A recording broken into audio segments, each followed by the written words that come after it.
this is Marianne with Health Wellness Connection. I'm here today at a seminar and I met Frank Andrews. We were talking about health and my website, and he shared with me his incredible weight loss and his health journey, and I asked him if he'd be willing to share it with you. So thank you, Frank, for joining us. Sure. And can you tell our viewers a little bit about what initiated your weight loss journey?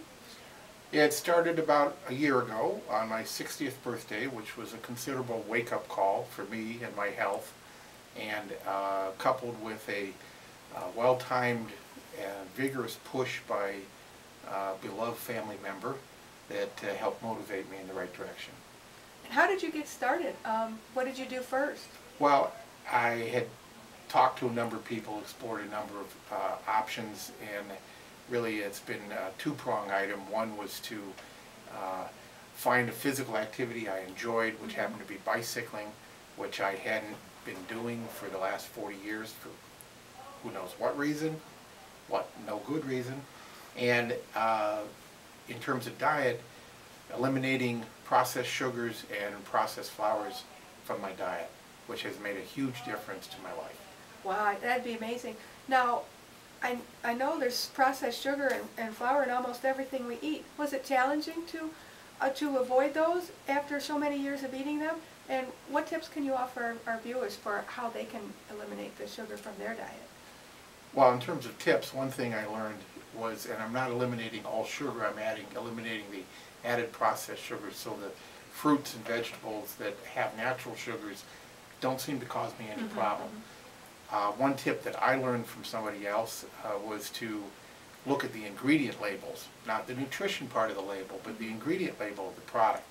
And if it has sugar by any name, fructose, sucrose, whatever it might be, in the top 6 items of the ingredients, because they're listed in volume, I don't have it, period. I just cut it out, and I found within a week of doing that, I had a completely different approach and relationship, I'd say, with food and with eating. Great. That was not a problem for you to just say, I'm not eating that, and cut it out? Do you have cravings? I don't have, I've had very few cravings since I adopted that approach.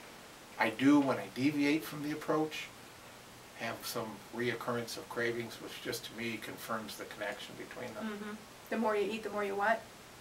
If I eat certain things, the more I want of everything else. Yeah, I've had that experience too. Well, thank you very much for sharing your story with us, Frank. I'm sure it's going to be inspiring to a lot of people. Well, it's been a pleasure meeting you. I'm glad I overheard your conversation, and I'm going to navigate over to your website and hopefully learn some other things, and appreciate some of the insights you've shared with me today too. Thank you, Frank. And if you're interested in visiting the website, it's at www.healthwellnessconnection.com, and you can find out how to break your addiction to sugar today. Thank you, and wishing you a healthy life.